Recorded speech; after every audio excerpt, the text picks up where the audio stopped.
right, we are live. And so I will go ahead and just get us started now because we have a lot to cover today. I'll begin by saying good afternoon, everyone, and welcome to Public Neighborhood Schools as Engines of Youth Power, Building Youth-Led Systems Change from Within. My name is Mark Hauk, and I'm a program officer with the Stoneleigh Foundation. I'm very pleased to be joined today by our partners at Philly Bolt. Now, before I kick things over to our Bolt friends, please know that we will have time towards the end of today's discussion for an audience Q&A.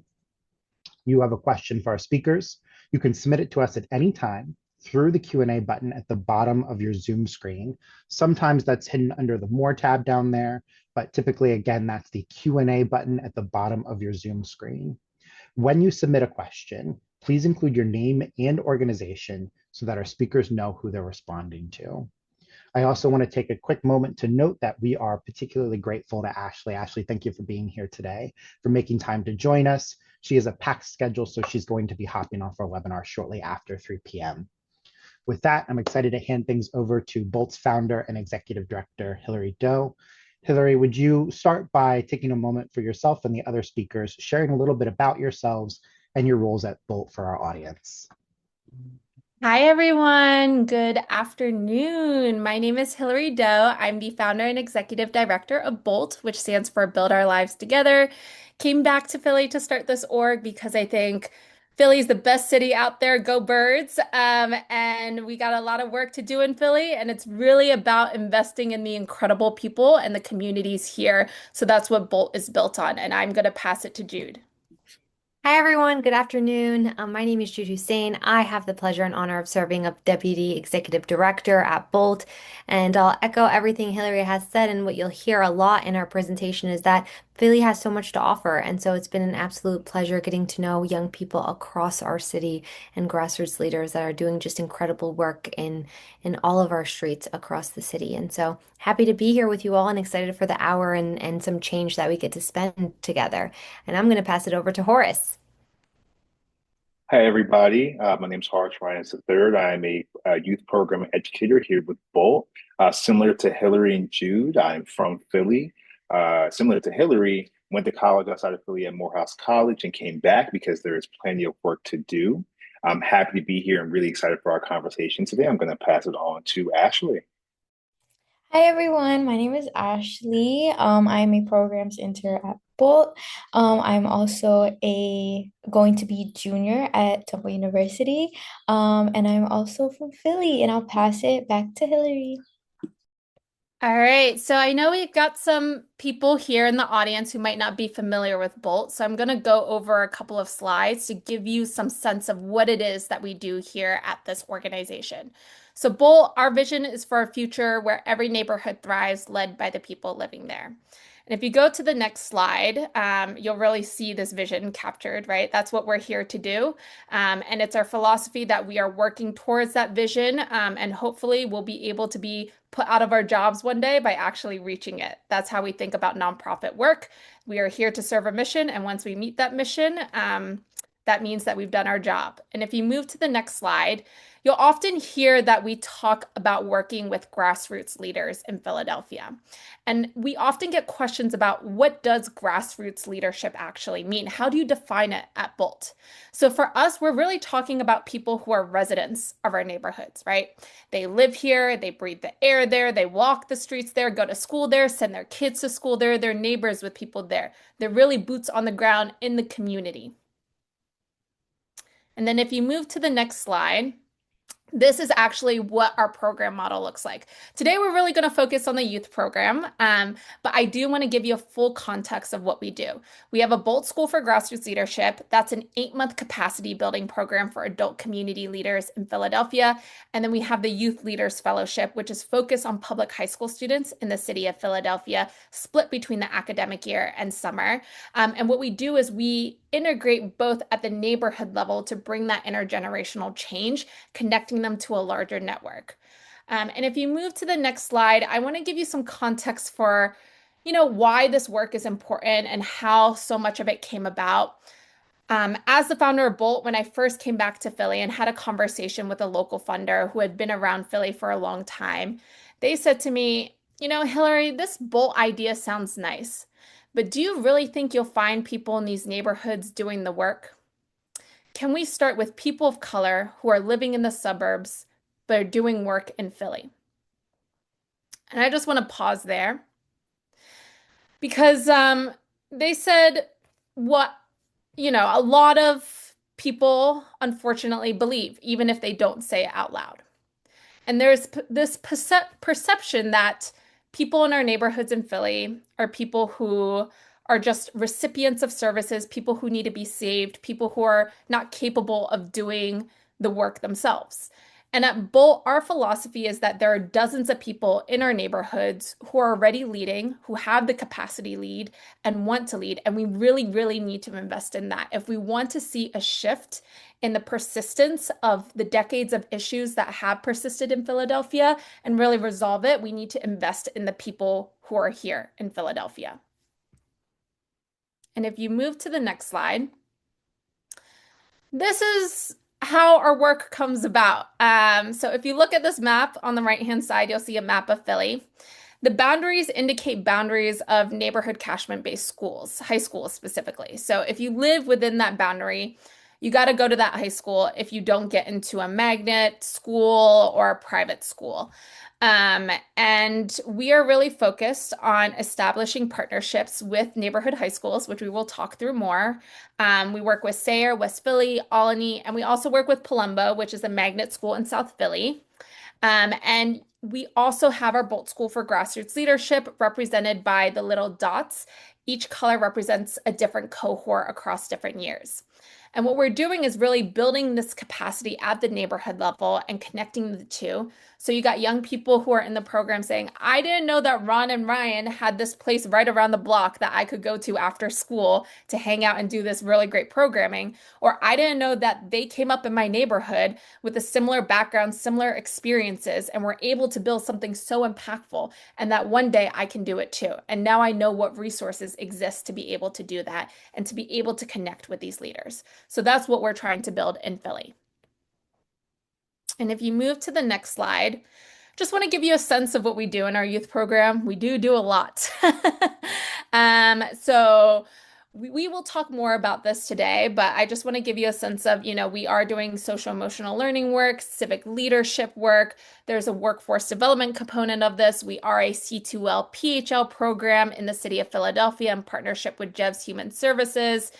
Because young people are paid through the program, we want to make sure they understand budgeting, saving, finances. And a huge part of this is actually peer-to-peer leadership. So young people come through the program as fellows, then they step into coaches, managing, coaching, guiding fellows, and then they have the opportunity, like Ashley, to perhaps step into an internship role running the programs that they were once a part of. And if you move to the next slide, I just want to give a brief overview of how we think about this work too. Horace, Jude, and Ashley will talk more about this, but this is kind of how we think about our approach. And, there is a traditional approach, and it is an approach that works, that might work in some contexts. For us, we're very focused on the Bolt approach. And for us, that means young people are taking up space, talking most of the time, really being leaders. Adults are defining their roles as coaches, guides, and co-learners. We also make it very clear that the way we approach this work is that we don't enter spaces with an ideological agenda. And that is really important to us because we believe that the people in the room bring a lot to the room and we have a lot to learn from them. So we listen first and we always ask, tell me more, right? Youth are in paid leadership positions, decision makers treated as experts. They're not seen as purely recipients of services. And a huge piece of our work too is that we are very focused on mutual respect with the young people that we work with, right? And that means holding adults accountable and also holding young people accountable. So it goes both ways. We have a couple of mantras for how we think about this work. We really want people to understand, 1, community is the expert. My job is to listen. 2, if the community doesn't define the impact, it is an impact. 3, I am not here to fix or save people. I am here to build with them. 4, I bring resources, not the answers. 5, this is very important, leadership already exists here.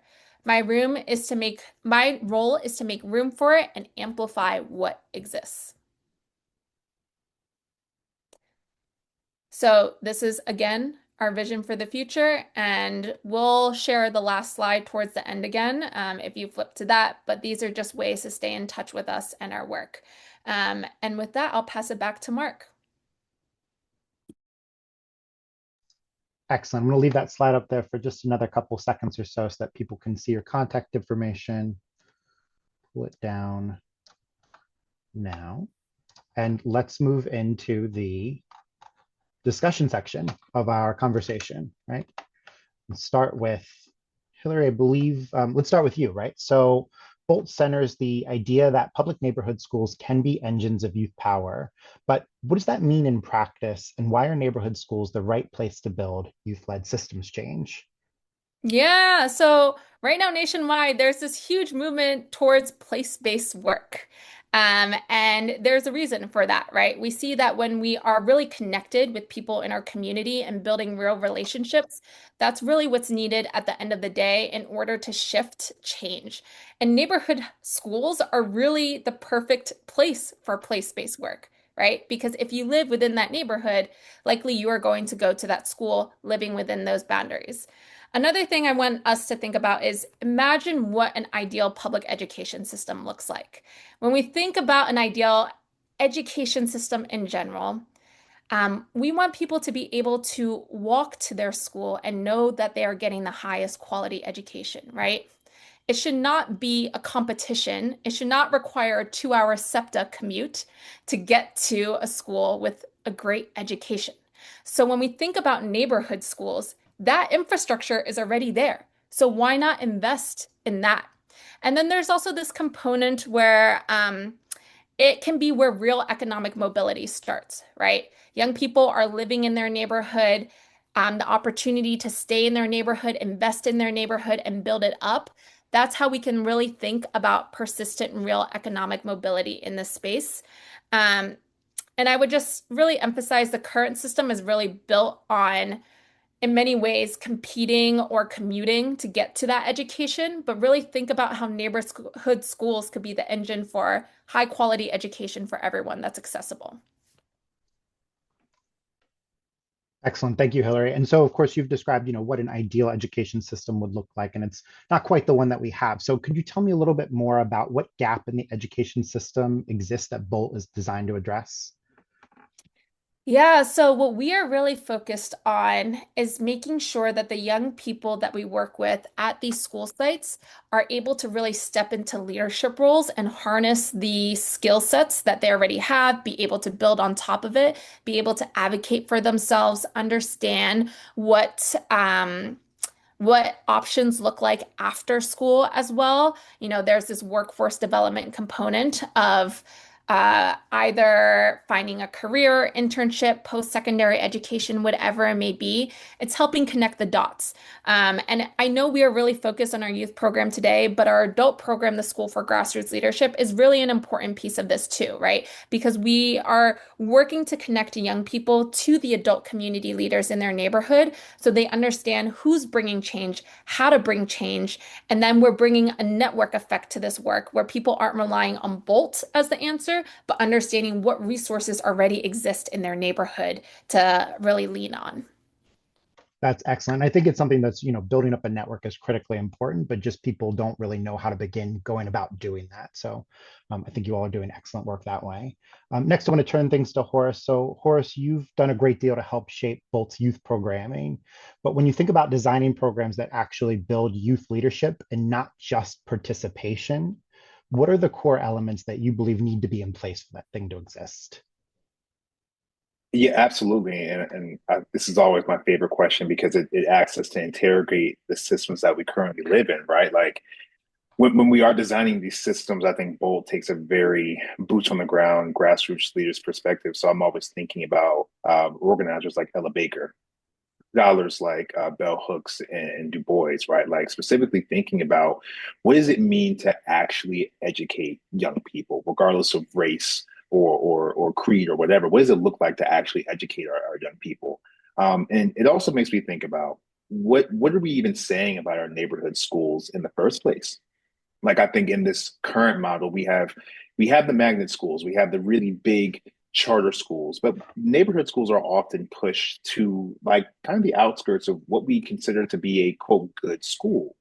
And so I'm always in this space, I'm always thinking about how do we make sure that the spaces that we're in are co-constructive, but also filled with joy, filled with hope, filled with love, filled up as a place where young people feel like this is a place where I want to go every single day.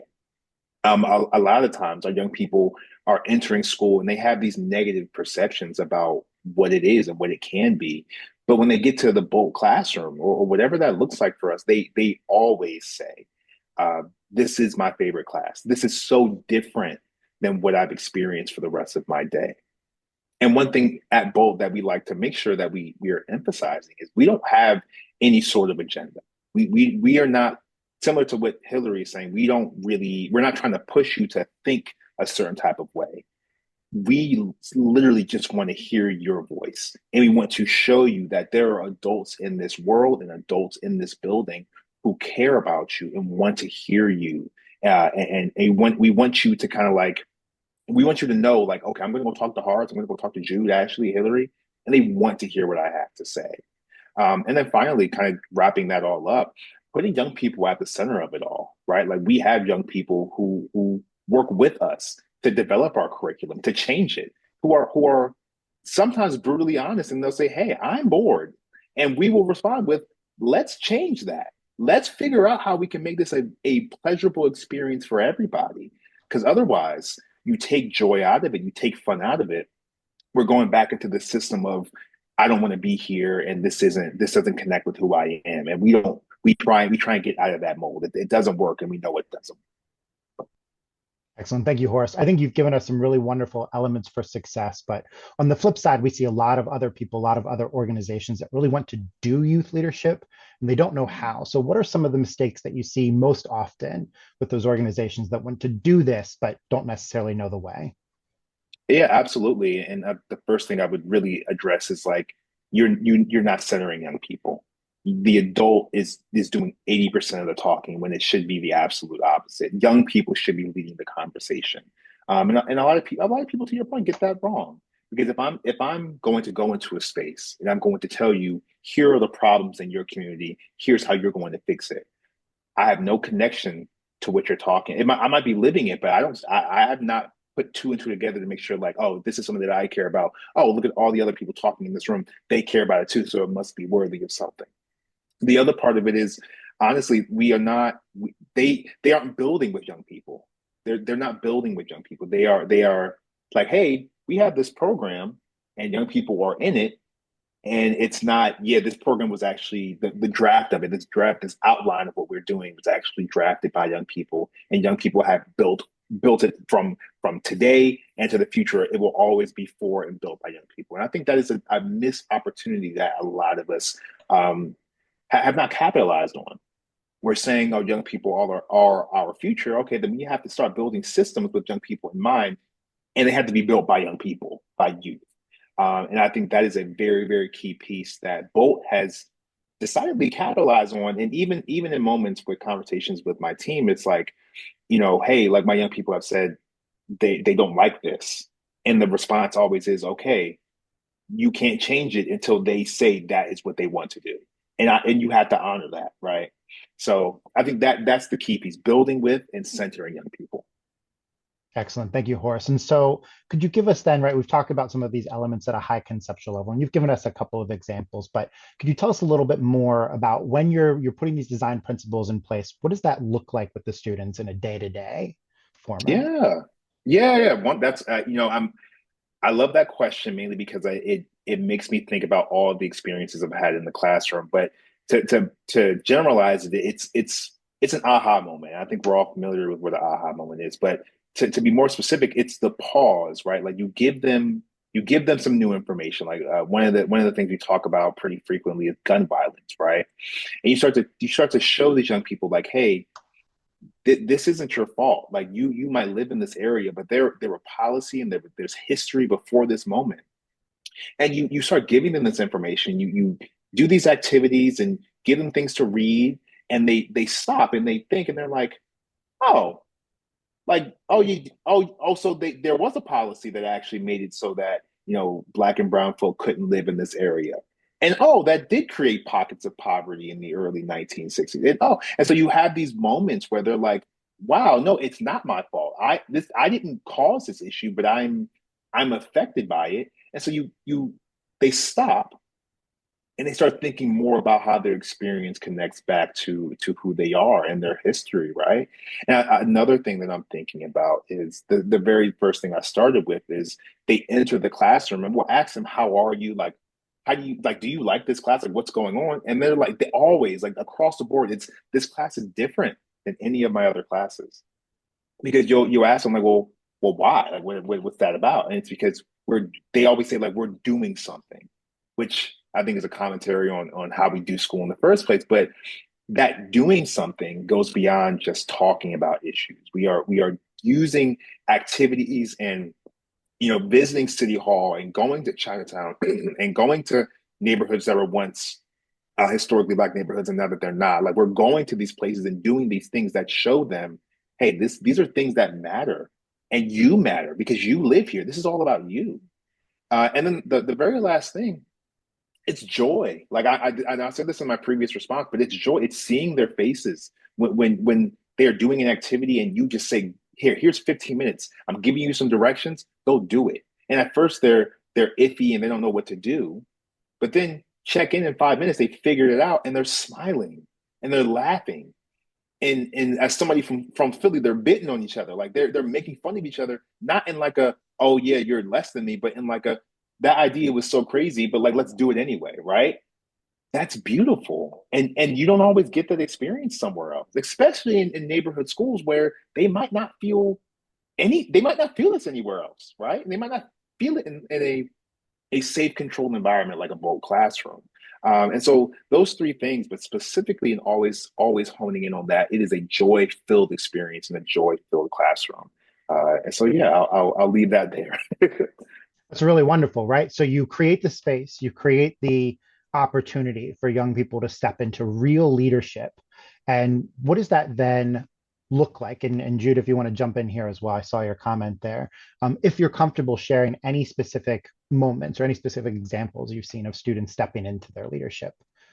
Yeah, thank you, Mark. And I just want to highlight a lot of what Horace just mentioned about, adults are asking questions, more so of the questions and letting young people lead, right? To Horace's point about letting them go and do the thing, right? Like do the thing. One thing that Bolt does extremely well is that we don't tell young people what to care about. We ask them, what do you care about? And echoing a lot of what Horace has said, right? When we talk about our community action project, those are actual decisions that young people make. They decide what matters in their community and what they want to see, right?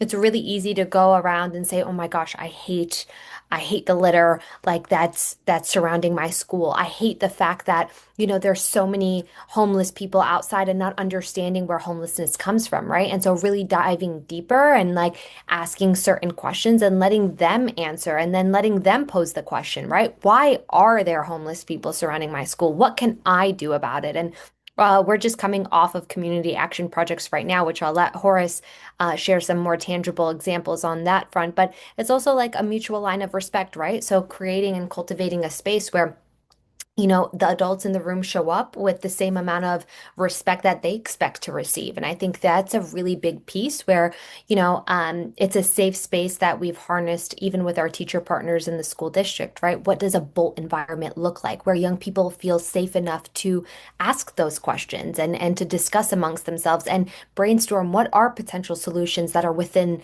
their own grasp. And I know Horace is, I think about all of these different community action projects that we're just coming off of, and I'll let him share more on that part.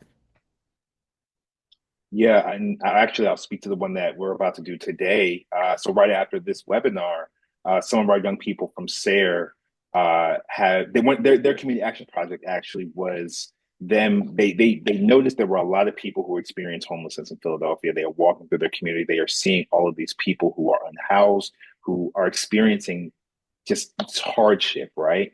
And so they were like, okay, so what can we do? And through a process using theories of change and asking questions about what they wanted to do, they decided that they were going to assemble care packages for these people and pass them out in their community. So today, after the webinar, hopping right off here, getting in the car, driving to them and chaperoning them around the neighborhood, around their community, so that they can finish their community action project.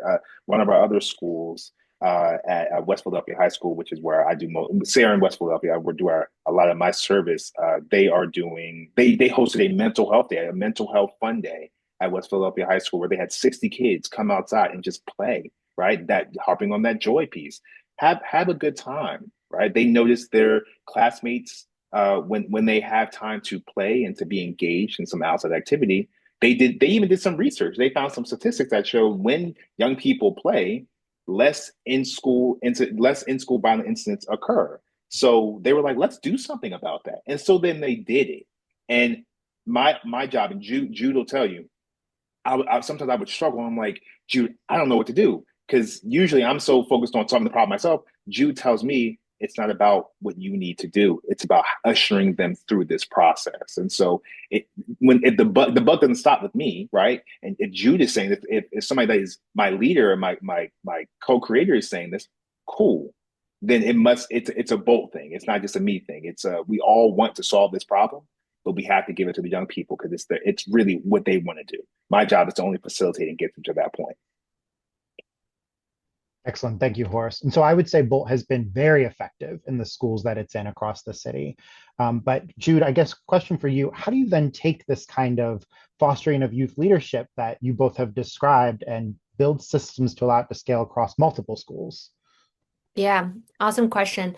And I think coming off of what Horace just said, right? Like it's not about what um, major stakeholders think should happen, right? We really understand what each school needs and what it takes for them to grow and what they would like to see, right? And so we think about it as a grassroots level approach. It's not something where we think about it as top down, but we really think about it as looking across the board and looking at it as a very unique situation. Each school has different needs, right? And so we don't go through, okay, this is our white paper, and we're going to go in and we're going to operate exactly the way that we've operated in the past school. And so I think definitely an open mind as we approach each school. I will also say that our approach is coming from young people, right? Young people advocate for us to continue doing the work within our school, which is our best kind of advocates, our best supporters. It's not what Bolt thinks, what Horace thinks, what Ashley thinks, what Hillary thinks, right? It's that young people see firsthand what it's like to be empowered. And so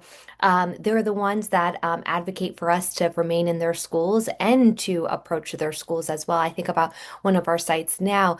There's only so much that we can knock the door down versus young people are knocking the door down for themselves. And so as much as we would love to take all of the credit in the world, it's really about what our young people see and what they want to create. And so youth pull us in. We think about it as a building by building approach. And we think about it as cultivating the Bolt kind of atmosphere, even when we partner with our teacher partners, right? It's kind of our Bolt energy, right? What does a Bolt space look like? What do we want it to show to when you step in? What do you feel? Is it a safe space to imagine? I think a lot of what Horace mentioned in his past answers, right, is it's not coming from us, it's really coming from them. And so we think about it as a grassroots approach. It's not a letter that we send out to 150 schools and say, okay, like we're going to operate the same way in all of these schools, right? We look at it as every school needs its own unique approach with its own admin, with its own challenges, with its own tough constraints on it. Excellent, excellent. And we hear from a lot of organizations who want to do similar work. We're interested in doing this, but we're not sure what it takes. And I think what we're beginning to understand is that it takes quite a bit. So could you say a little bit more about what it takes as an organization, not just to do youth-led work, but also to sustain it? That's a really good question. I think when we think about sustaining this work, right, we thinking about getting to know every aspect of this work, right? And so it's not just coming from us. We really get to know, even when it comes to the climate staff within each school, right? And so when we think about sustaining it, we think about scale as, youth are scaling the program. We don't think about it as we need 750 young people in order to make this thing work, right? We want to make it work with the young people that we have. And that in itself leads to sustainability. And so I wish I could give a secret potion of how we can like scale 20 times over, but how we've scaled is really just investing with, we go with who we got, right? And we don't think about anything else. And I tell every time we check in, I'm like, we go with who we got. Like whoever comes, we're doing it. If it's one person, if it's 25 people, if it's 2,500 people. And I think that's really our secret potion, right? And so um uh, I think fostering really genuine connections, and that even means when we step into each school, is understanding who is in that school, not just from principal, right? Even when we think about the janitors, even when we think about our young people, even when it's just saying good morning in the halls. And I think we've gone so far off in thinking that it's this most magnificent thing, but I think what we do really well is just going down to the nitty-gritty grassroots of it all. And that's something that we really do enjoy. And I think that's what's led to, actually, I don't think, I kind of know. That's what's led to, I think, the beauty of Bolt. I appreciate that, right? You do have some really clear ingredients in that secret potion that you can Hmm. identify. For example, right, taking this grassroots approach, taking this real personal relationship-based approach to partnership with schools. I know you've said a little bit about this already, but would you care to share any more about what that looks like in practice when you're entering into a school community? How do you approach that relationship? How do you approach this work?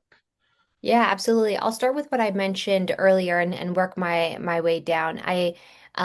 When we step into a school, we understand that each school is very unique, no matter where we are. And so we don't think about it as these are our 25 steps and we have to check off every single box in order to get there. I think walking in with an open mind, because school district of Philadelphia as a whole looks so different from block by block, from school by school. And we treat it as such when we have these conversations. And so nothing is a surprise to us and nothing comes at a curveball to us. And so I think we treat people as real people, right? And as many barriers comes up, we've learned to overcome them by just having these really tough conversations and doing what's best for what young people want to see. And then our teacher partners, not everybody is raising their hand in full honesty to take on something. Right. And so it takes a lot of effort and a lot of discussion and dialogue and a lot of track record of letting, our schools know that we're not going to be one of those programs that come in for 3 months and leave you out in the wind, because that happens, and that's a really real thing across the board. And so we've really built a track record of trust where we have stayed within these neighborhood schools no matter how hard that it's become. And we do what we say and we mean what we say and we say what we mean. And I think that's really been the basis of when we approach a school or a school approaches us, and really understanding and building that trust. And every year we learn something. And that's how we've continued on with our current and new relationships, is that we're evolving with the feedback that we receive. Excellent. Thank you, Jude. Could I ask you, is there anything else to share on how you build relationships with specific people at the schools, right? Either the teachers, other school staff, or the students themselves, with the goal, of course, of allowing youth leadership to take root there? Yeah, I think the only thing that I'll add is that it's not ours, right? This program and our programs, and you'll hear our team say it as well. It's theirs. It's our schools. It's the young people that we work with. It's not just us administering this program. It's everybody taking a piece of it and making it their own. And when we talk about building trust and sustainability and cultivating new relationships and maintaining these relationships, it's when people feel empowered and they feel like they own a piece of it. And so I say to everyone that's listening now and later on, is that Bolt does this because it's a piece of everybody, right? And so that's what really makes it special. And I'll pass it over to Hillary. Yeah, one thing I would add to that is we really see relationships as people. And what I mean by that is at Bolt, when we talk about relationships, it's not, oh, this is our client. This is, Mm. someone within the school who's a teacher who is there to do this. And this is what our partnership is going to look like. It's no like, how are you doing today? It's good to see you, Teacher McGeehan. How are you doing, Khalil?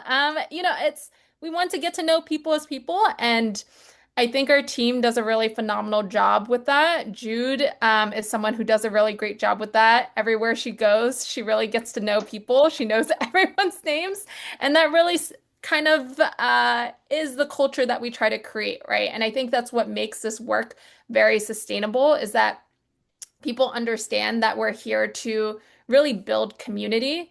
And we're very, very rooted in Philly. It was not the intention when starting Bolt that that the family part would happen. But what's been very interesting is that people who have walked out of the program, graduated from it, who have gone through it, who are currently in it, refer to it as family. And they talk about the Bolt family. And there is that ethos in this work where we bring people in order to build those sustainable relationships in the long term. All right. Horace, I saw you in the comments there. Did you want to add anything? Yeah. Just to kind of piggyback off of what Hillary and Jude have they would have said the same thing I was going to say, but the last piece I would add is consistency, right? Like to Hillary's point, we don't treat our connections as like clients. These are people, these are educators, these are students. And to Jude's point, like talking to teachers, administrators, students, and going out of your way to really engage with them. And I think some of the best connections that we have, for example, I'll name one, Miss Blake. Miss Blake works at West Philadelphia High School. I know Miss Blake loves brunch. Why do I know that? Is because when I was done teaching one day, I went down to her room to ask her a question, and we just engaged in a conversation about like, this is what I need your students to do, but also, what are you doing this weekend? Like, what plans do you have, right? And it might seem like cheesy. It might seem like it doesn't really matter that much. But when you can see each other as not only as educators in the space, as facilitators, as people who care about young people, but as people, period, those small things lead to this stronger connection. Um, and I really cherish that relationship because I at least have one with every single in school educator that we have, and it makes it a lot easier to ask like, hey, like we might need a chaperone for this trip. Would you like to come? Or hey, like our young people are kind of having trouble doing XYZ. Do you think your young people could also help us out with that? Or do you want to collaborate on this one thing? It makes it easier for that ask because it's not just we're coming in and we're temporary. It's like, no, we come here every single day or every other day or what have you. And we care and we want to know who you are and how we can help each other just make a better place for students. So just wanted to add that last piece because that's what it is. And this might be a good segue, Mark. I know that you have questions lined up for Ashley, but I think Ashley really encapsulates a lot of that as well. I'll learn about they brought flowers in so Ashley, Gianna, and Faustine are program interns who run the Palumbo site, essentially. I find out they brought in flowers one day, came in where the young people at Palumbo were preparing to present in front of admin about their projects, and Faustine, one of our program interns, came in with like freshly baked cookies that she made at home. And that was just that was on her own. She decided to do that, right? And it's how people have shown up for one another and celebrate one another and see people as people that I think really makes this work. And with that, Mark, I'll pass it back to you for Ashley. Sure, sure. Well, perfect segue, actually. So, Ashley, yeah, let's turn to you if you don't mind. I know that you first experienced Bolt as a high school student and now as a college intern. As you're comfortable, could you share with us a little bit more about how being in the program changed how you see your voice and role in the school? Yeah, absolutely.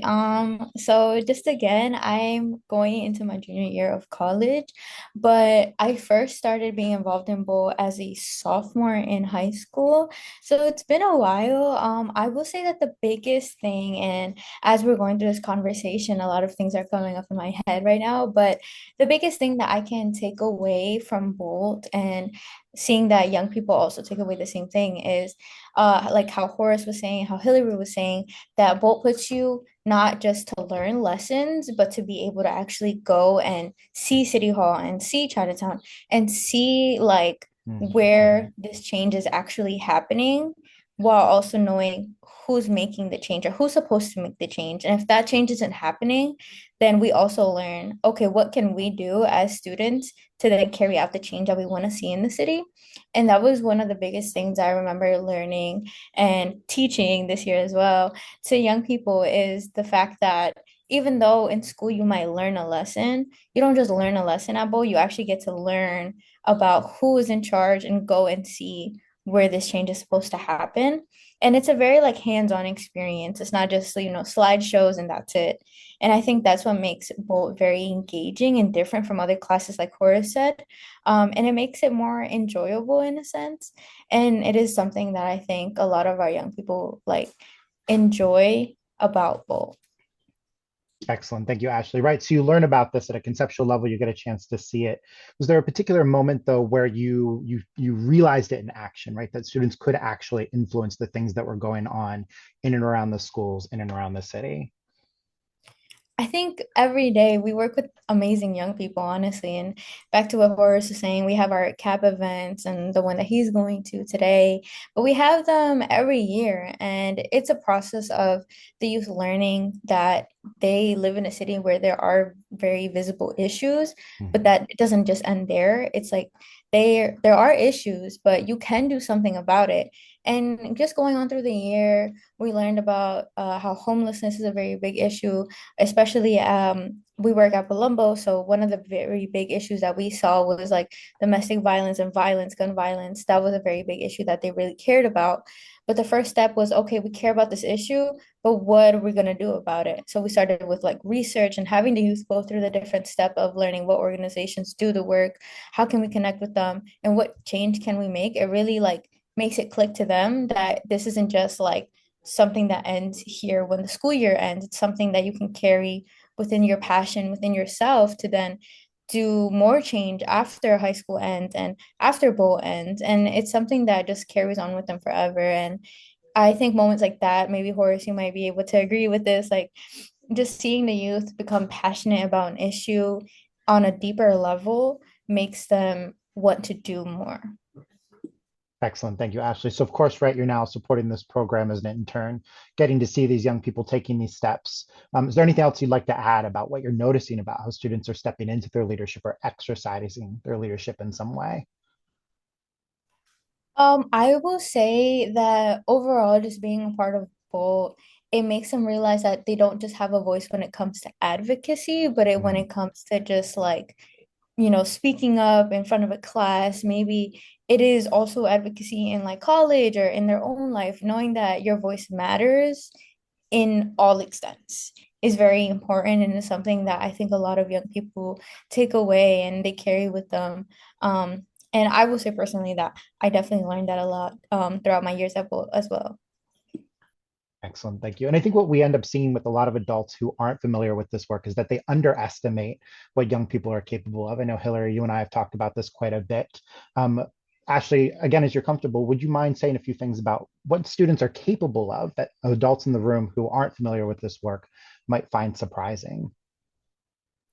First that they're very capable. I will say that this year at Palumbo, like Hillary was saying earlier, it was three program interns running most of Bowl. We wanted to emphasize the fact that youth could do it. So us being the youth and then us teaching other youth. And the biggest thing that I will say is that just working within the intern group, so within us three, it was very manageable, what tasks had to be done, but also noticing that if an adult is there, their role is more to support you. And if you have questions or if you need help with the task or any little thing, the adults are there, but knowing that you can take the role and take the lead and thinking, if I were getting taught this lesson, what would stick? And maybe if we need an activity or if we need to add anything else, it was very obvious within us three and being able to be young people and teach young people, we know what would stick and what wouldn't. And maybe what if we're having like, if we know that their schedule might be very big that week. So we teach seniors. So, seniors have a lot going on, knowing that their schedules might be very packed and maybe they just want a space to just be able to talk to young people is we also notice that we give them that as well. Just knowing that bowl is a space where we want people to feel comfortable in is main priority to us. And then being able to then teach the lessons and create a safe space overall. Thank you, Ashley. My next question is going to be for Horace. Before I do, I just want to pause here and again remind our audience, we will have time at the end of today's discussion for an audience Q&A. So if you have a question for our speakers, you can submit that at any time. You don't have to wait till audience Q&A to do that. And you can do that through the Q&A button at the bottom of your Zoom screen. Thank you so much. So now, Horace, turning back to you, right, speaking of our audience, for our educators and youth workers on this call, could you go through us once more, what does it take for adults to truly create a space for youth leadership that fosters that leadership rather than unintentionally controlling and stifling it? Absolutely. I think the biggest thing is, as an adult, as somebody who's, let's assume, frontal lobe developed, you have thought all the thoughts, you've done all the big things, and now you have your own thing going on. The hardest part is being very mindful of that position, right? The hard part isn't like getting young people to talk. It's actually learning when to actually be quiet and just let them talk. And I think one of the things that I've had to realize this is, if you create a space where young people feel comfortable and safe to begin that conversation, they're going to want to talk. Like what Ashley is saying is 100% true. Once you spend time cultivating a space where young people, like, their opinions and their thoughts are respected, they're going to want to keep going. I think one of the beautiful things about my job right now is I like to think I've done a very good job at that. And now my young people, they just keep talking. I'm like, okay, let's reel it back. Like we have to take a pause here, because we're talking about things that are relevant but not that relevant. But it's beautiful because they're talking and they're being respectful. And if they do say the wrong thing, they're like, oh, wait, my bad. Let me roll that back because I didn't mean it this way.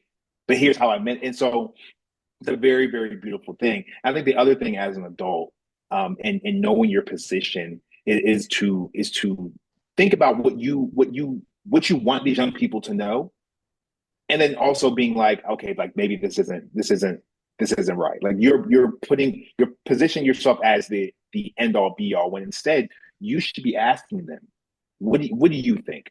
Let's expand on what you're talking about. Let's build on this idea. You can always course correct. You can always be a guiding force in the conversation, but you should be leading with young people. They should be like the originator of a thought, and your job is just to push them forward. And I guess another thing, it's really respect. It's respect.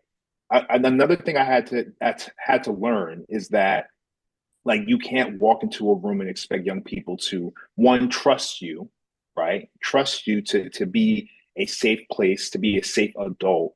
And the other thing you can't assume is that you control this space.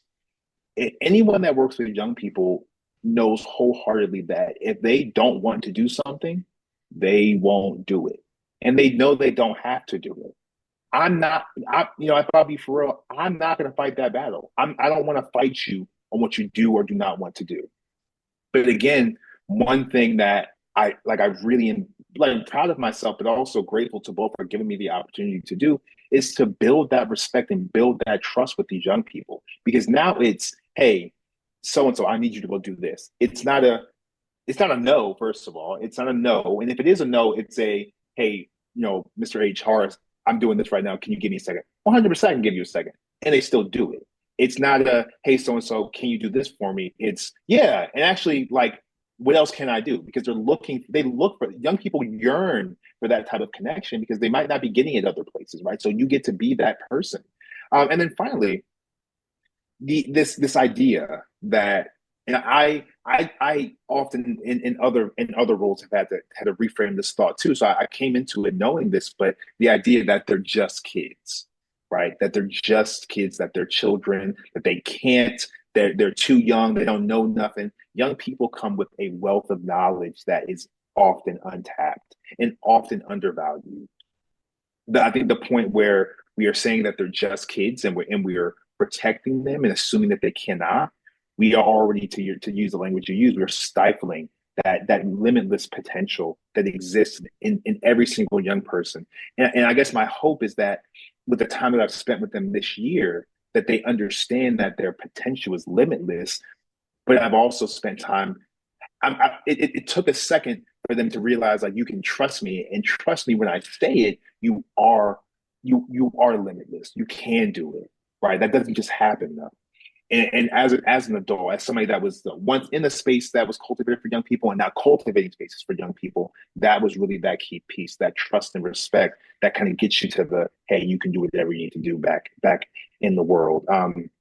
And I guess the last thing, and I don't want to take up too much of our space here, but is to let the young people do what they need to do. Like let them, if they have an idea, if the idea is gonna peter out and kind of fail, let it fail. But you have to let them think it through. You cannot be the person that gets in the way of their brilliance. Otherwise, they're going to put an idea out there and assume it's going to fail because you've spent all of this time saying it will or protecting them from failure. If it's going to fail, let it fail. But more often than not, you're going to realize they want to think these things through and they're going to have some amazing ideas. And as an adult, you cannot get in the way of that. Otherwise, you have a program that's going to fail because you didn't even let the young people try. You just didn't. So yeah, and I love it. I love when they get to that point where we've for our community action project specifically, we've had several iterations of several different projects. The one that we're doing today is the one that was successful. But having young people even get to that point where it's, dang, that didn't work. What can we do now?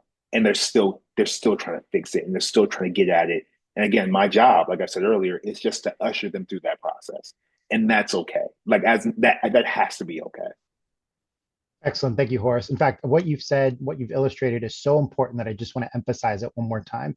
We see a lot of organizations that are totally comfortable with young people talking and sharing their ideas, but that missing ingredient in the secret potion that is so often missing is then the willingness to listen to those young people, to listen to those ideas, and to internalize the respect and trust that it takes to actually take them seriously and be willing to incorporate them and be willing to say, even though I'm the adult in the room or one of the adults in the room, maybe I don't know everything about this. Maybe there are things that the young people know that know better than I do. And so I think that's truly like one of the big thrusts of this conversation is that willingness to listen and learn something.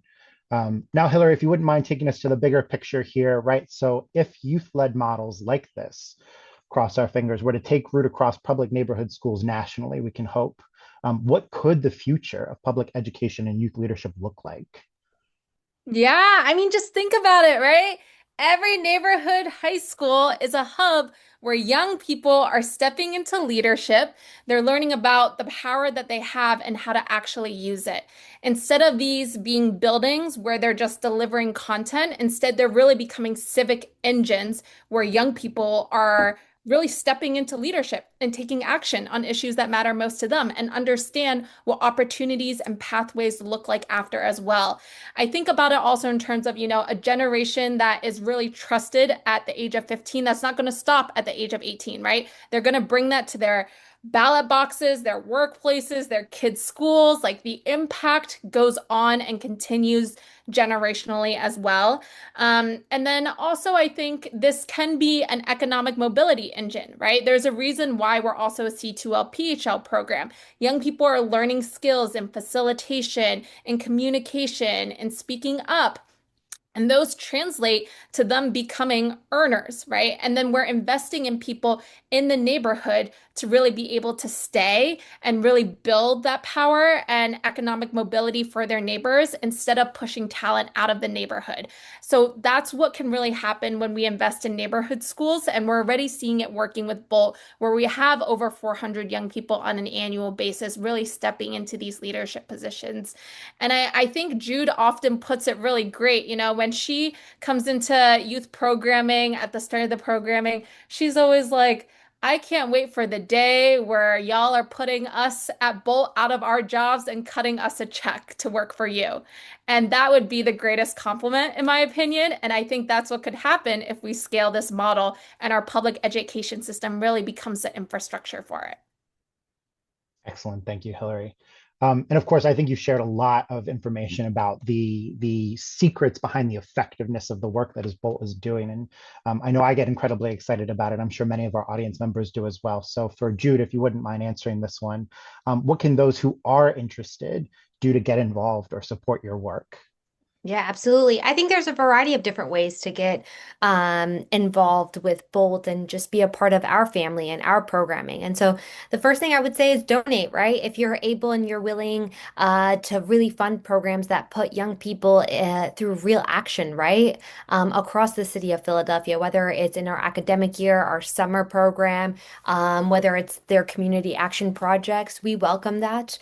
And then if you want youth leadership in your building, whether it's a school that you're a part of that you would love to just sit down and have a chat with us, and we don't come in thinking that we know how your school operates. We really, going back to our conversation earlier in some of the talking points, we come in as a partner and an open ear. And so also spreading the word. We're on social media. We're on LinkedIn. We're on Instagram. We would love for you guys to subscribe to our newsletter and just check out our work and stay up to date. So even if you don't know how to get involved right now or just maybe at capacity, we still would love for you to just repost, stay involved. If you see any resources that could support, send them our way. But also just if you know anybody later on, whether it's 6 months from now, that would be interested in supporting a program like ours, just keep us in mind.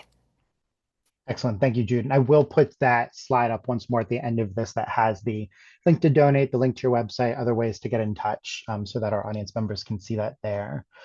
Before we get to our audience Q&A, which will be coming up in just a moment, I want to ask you all one more closing question for our discussion. So to summarize, right, what is one thing that schools or communities or funders could do tomorrow to better support youth leadership in public schools? And I guess we'll just do whoever is ready to answer first.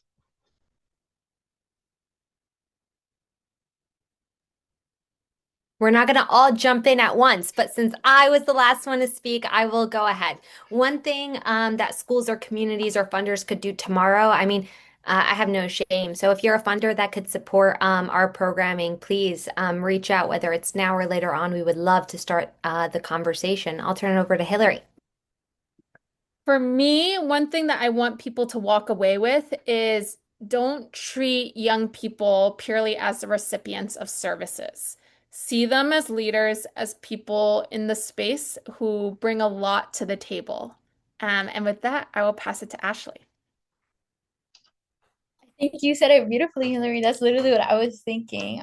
Yeah, that young people are definitely very capable and having young people, young people know what young people want, and the best ways that they can learn. So keeping that in mind when, addressing young people or working with young people is always very important. So yeah, similar to Hillary, and I'll pass it to Horace. And I'll take it to a more systems level. Wherever you live, if you do live in Philadelphia, know where your neighborhood school is and see if they need any support. Often what we see is that they do, but nobody wants to go over there and check them out. So if you do have some time, walk around your neighborhood, see where your neighborhood school is, learn about what they do and what they have going on, and how can you use your your resources to support them, whether you be an individual, an organization, whatever. Go check it out. See what's close by and see if they need some support.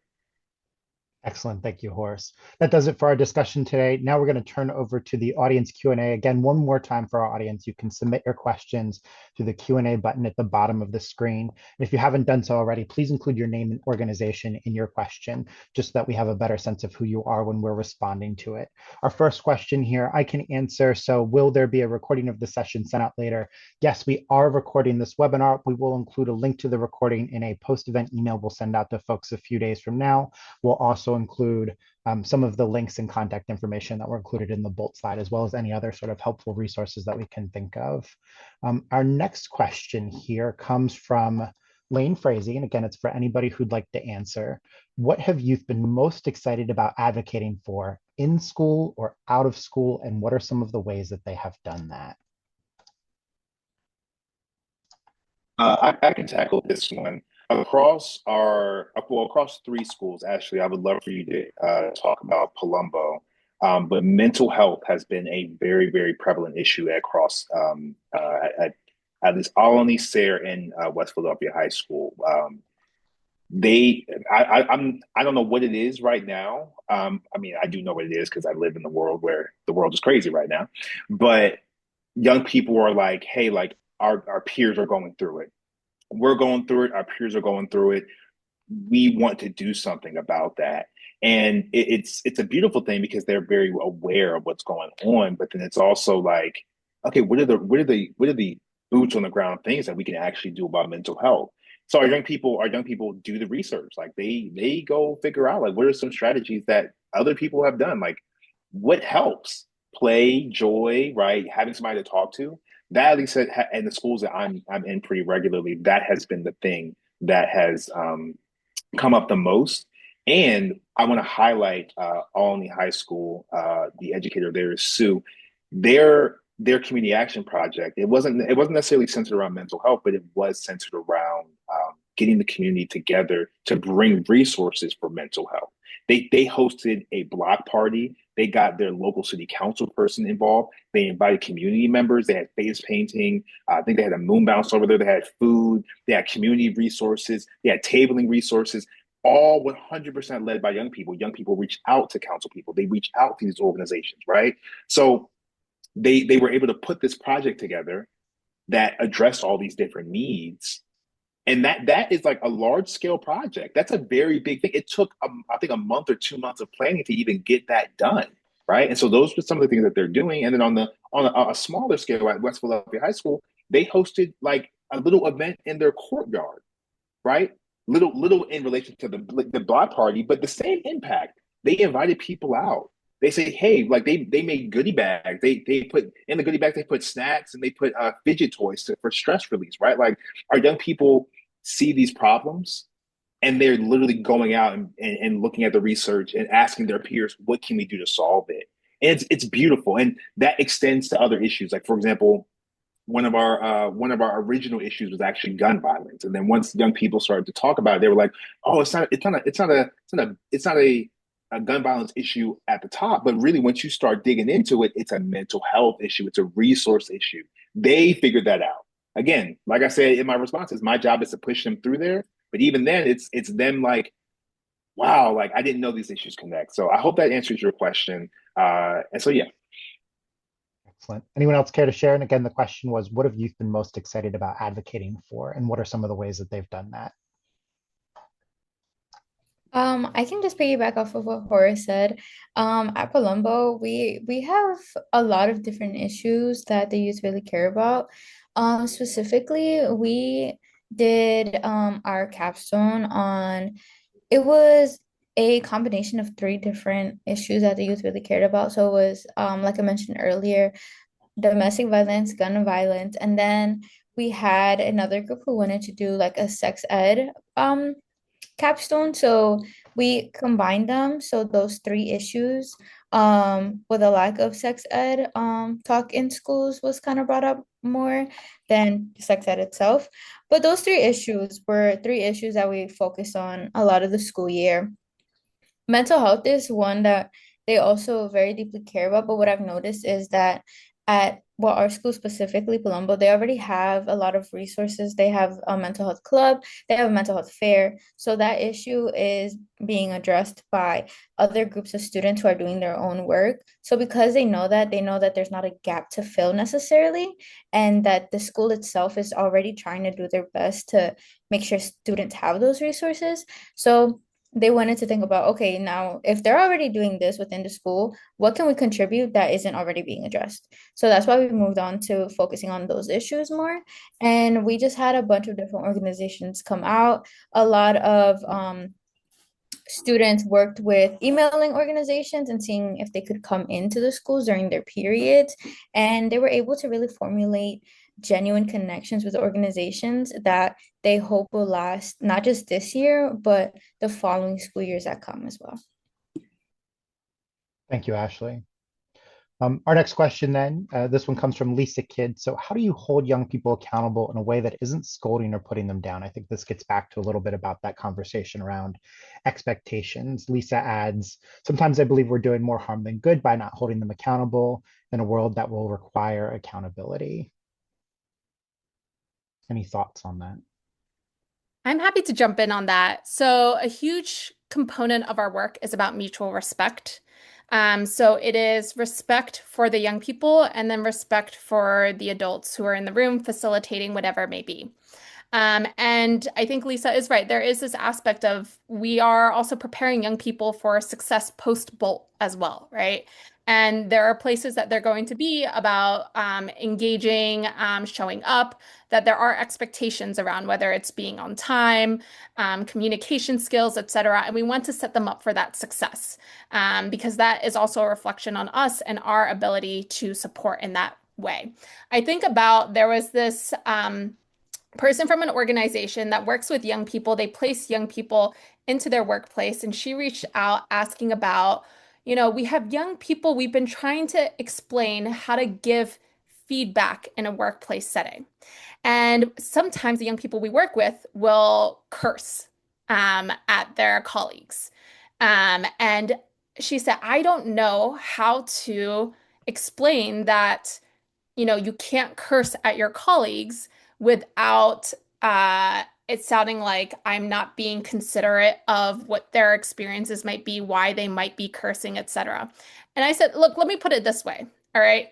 It's about mutual respect. So the way that we would say it is, how would you feel if I cursed at you to give you feedback, right? It's not about a particular experience. It's about how we show up for each other.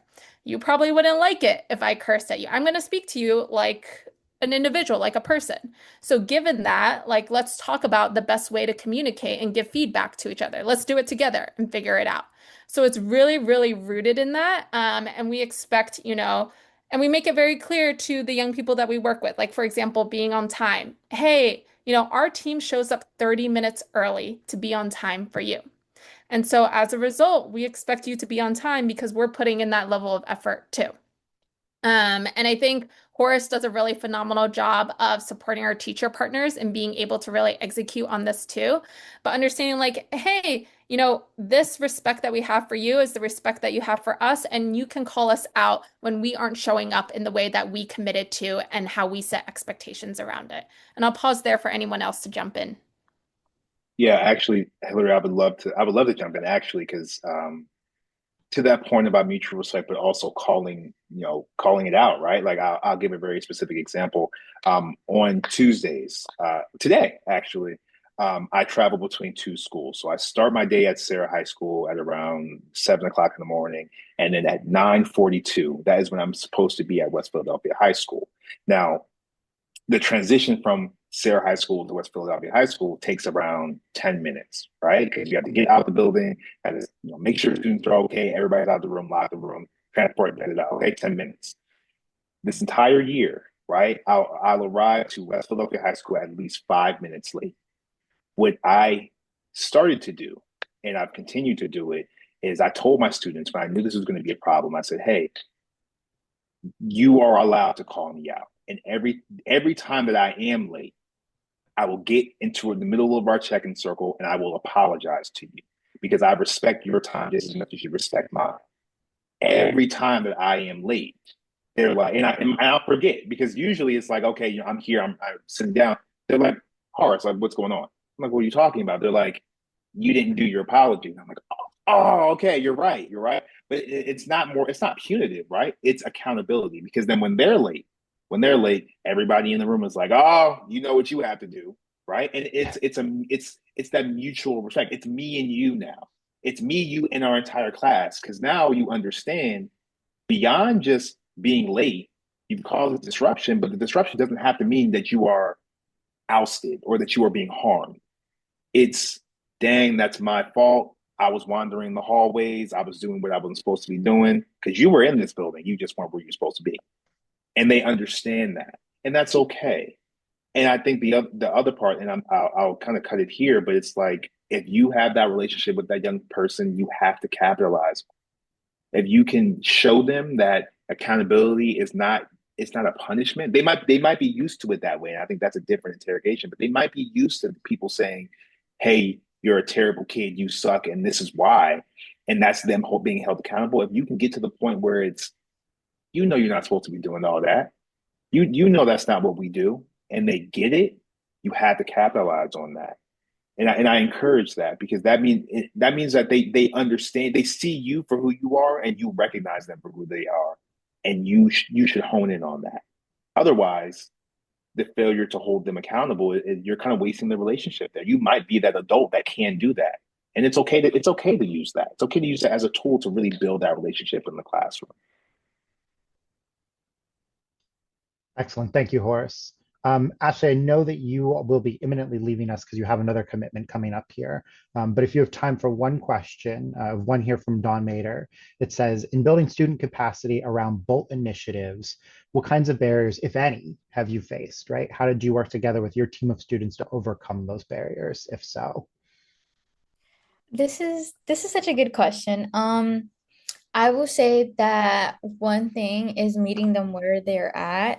So let's say like youth come in late, it's not necessarily the first thing to do, like why are you late? Like it's not like an attacking thing that we try to do. It's more like what made you late? Like how come you came in late? Like is there something happening that made you late? Like trying to see where like obviously all youth come from different parts of Philly, from different backgrounds. So just understanding that every person is just, trying their best to get at both, but sometimes things happen where they can't come on time.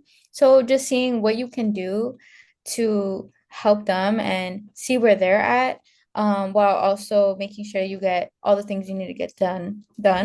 I will say that when we started working on our capstone event, which was just making sure that we could plan out our community action event, one of the biggest things that we saw was that people had a hard time meeting with each other. So it wasn't like we've been saying this entire meeting. It's not us taking the initiative and planning it out for them. It's them having to meet with each other and them having to figure out, okay, what are we gonna do? How are we gonna make this possible?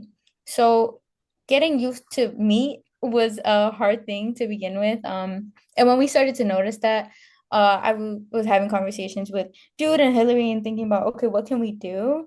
And one of the things that we decided to do was to schedule meetings with youth, so that they had some kind of structure, whether it was Saturday in the morning or Friday or Tuesday, whatever day worked with them, where they had like 30 minutes to meet with us, was when we would all sit down and then decide, okay, who's going to do what and what capacity do you have to do this?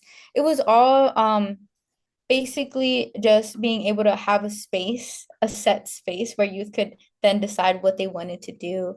And I think that really worked really well to have them just start to think about what they wanted to do. And then going forward, they were able to carry that within their classrooms and within their capstones overall. Excellent. Thank you, Ashley. And again, I know you're about ready to hop off here in a minute with us. Any final thoughts or last ideas you want to leave us with before you head out? Not really. I would just say that this has been a very awesome conversation. So thank you, everyone. And I love the discussions that are being had here. I think they're very important. And I think if we can take away anything, it's that the work that both does is very important and that youth are really at the forefront of it all. So it's really important to have them know that their decisions are important and to really take them into account whenever working with young people. And that's about it. So thank you everyone for your time and thank you for joining us today. And I'll be hopping off. Thank you guys. All right. Bye. Thank you, Ashley is Ashley. so humble. She And does so much in Philly with Juntos, going to work with an elementary school now. Just want to shout her out. absolutely, absolutely. I will say, and for our audience, we are going to continue our Q&A, but if you have any additional questions for Ashley, please still feel free to submit those. We can send them along to her after the fact. So don't feel like just because she hopped off here, you can't ask those questions. Jude, you look like you might want to say something really quickly before we move on. Did you come off mute?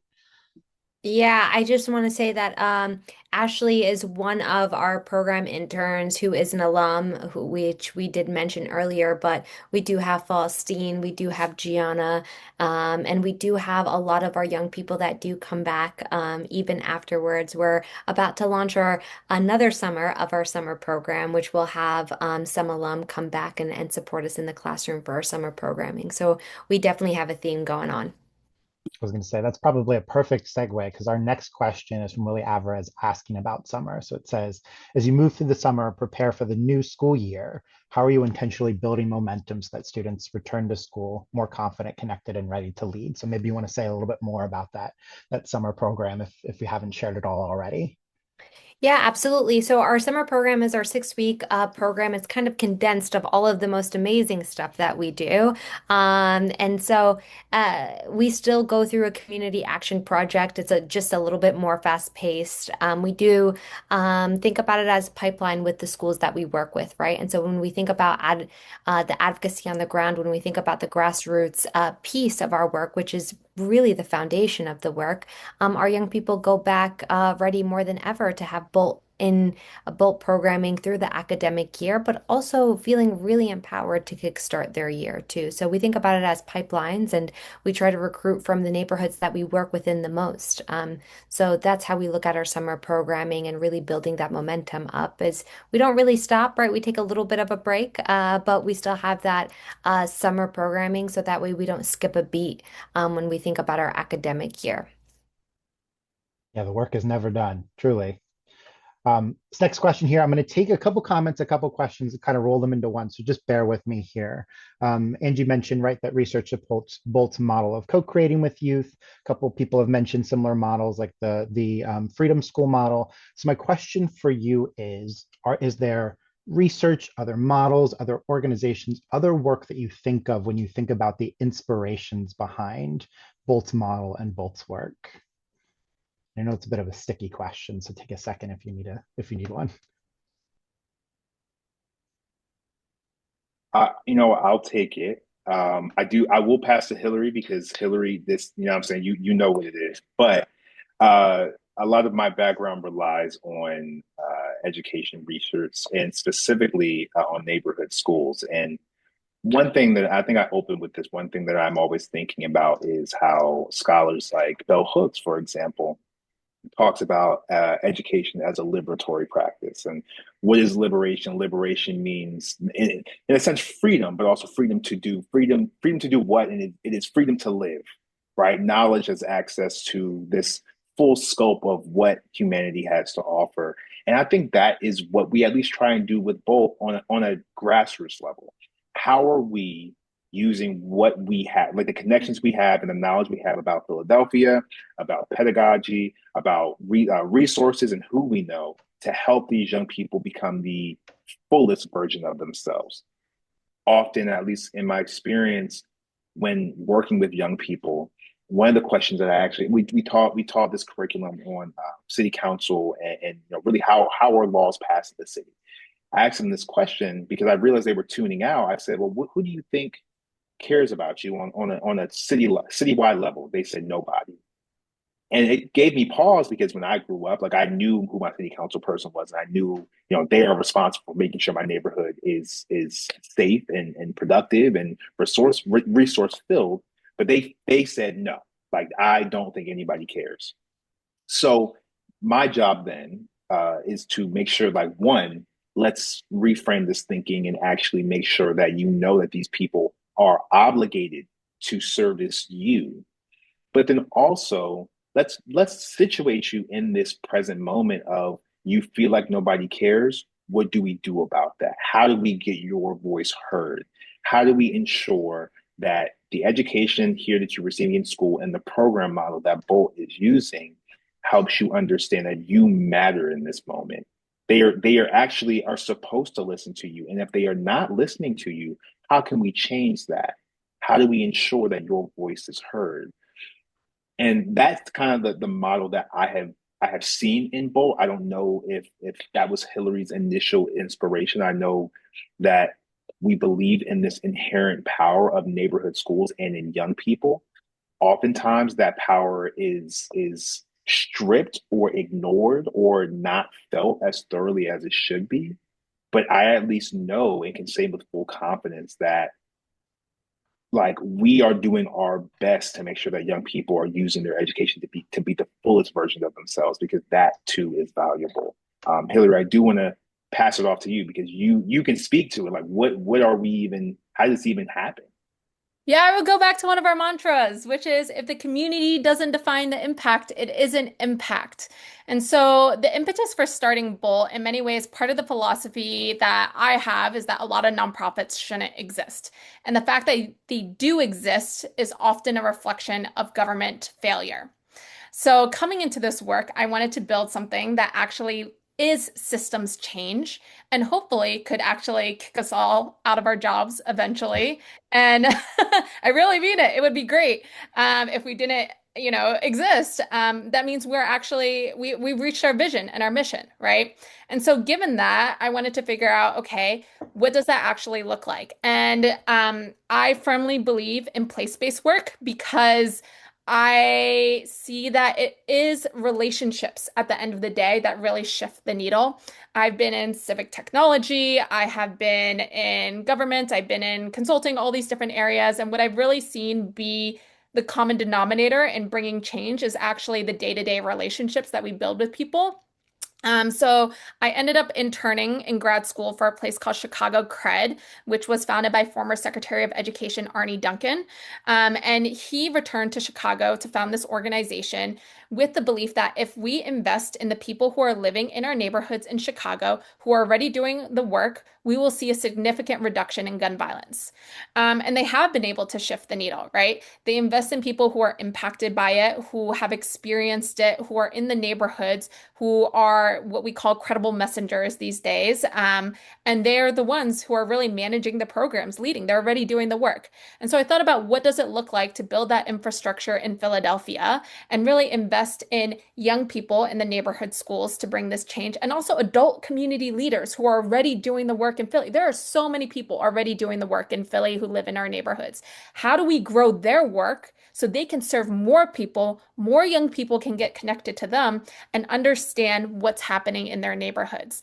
And I will say at the end of the day, the model itself is really built by the people who have gone through it. And I mean every single piece of it, from the curriculum, for example, young people one year, the large majority wanted to focus on gun violence in the welcome survey. They said that's the most important issue to them. Okay, all right, we're going to build out several workshops focused on gun violence in the city of Philadelphia, the context for it, the historical context, and how to bring change, understand how the city budgets around it, the different ways of prevention, intervention, and long-term strategy on it. And then it goes from that to even things like young people one summer said, this program ends pretty close to the start of the school year, and we would like a break before the school year starts. Okay, great. We're starting the summer program earlier. That's that. It really is informed by the people who go through it. That's how the model comes about. Excellent. Thank you. I'm going to try to squeeze in, with respect to time for audience, I'm going to try to squeeze in two final questions here. One, I will pitch you all, and if if you'd like, I can answer it as well. So this is from Ciara, who is an educator and DJ instructor, where she teaches young women and non-binary kids how to DJ, wondering what projects or lessons are being applied to building youth leadership in creative spaces like arts, music, and cultural organizations. And I'll just say, I think a lot of the principles are generally the same. Does that sound right? And if you want to, add on to that, please feel free to do so. Well, Mark, I would love to hear your answer too. I know you said you had an answer, so if you could kick us off, that would Sure. be lovely. I will just really quickly plug, there are a lot of wonderful organizations, nonprofits doing this work across the city. You can find some of them.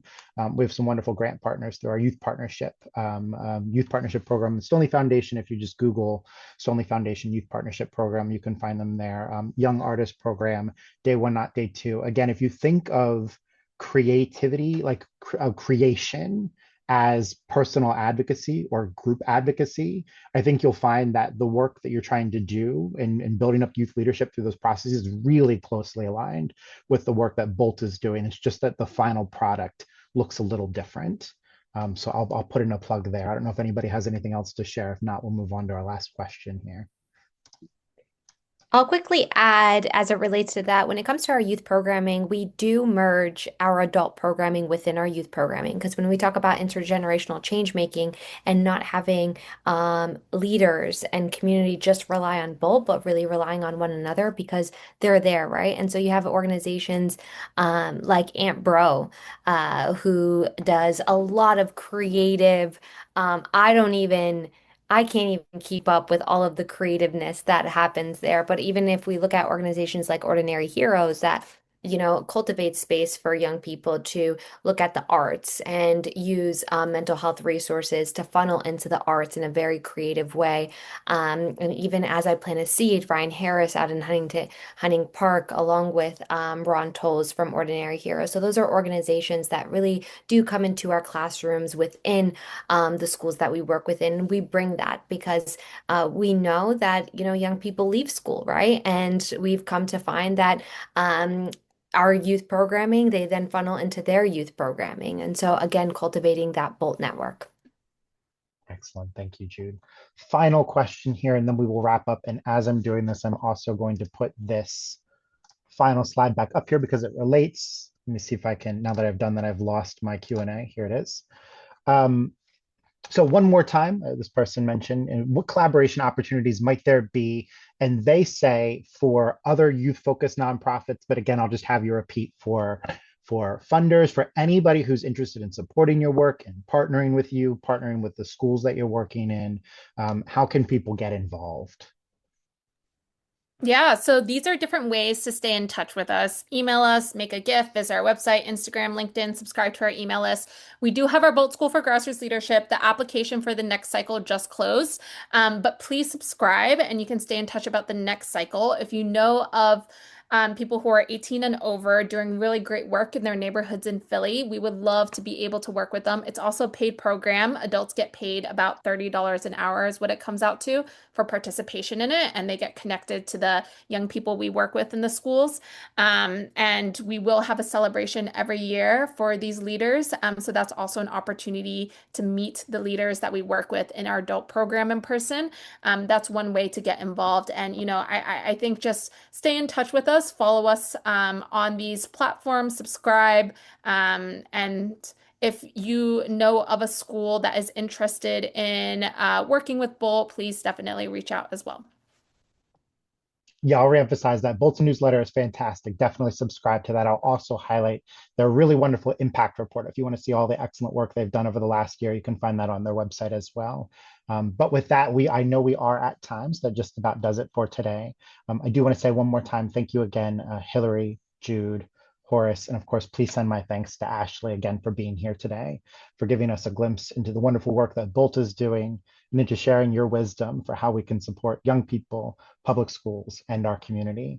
To our audience, thank you for joining us as well. As I mentioned, we are recording this webinar, so we'll share a copy of it out, as well as any helpful Bolt resources, including some of this contact information in the next few days. That'll go out to everybody who's RSVP'd for this event, not just the folks on the call here today. As I've mentioned already, make sure you subscribe to that Bolt newsletter. It's fantastic.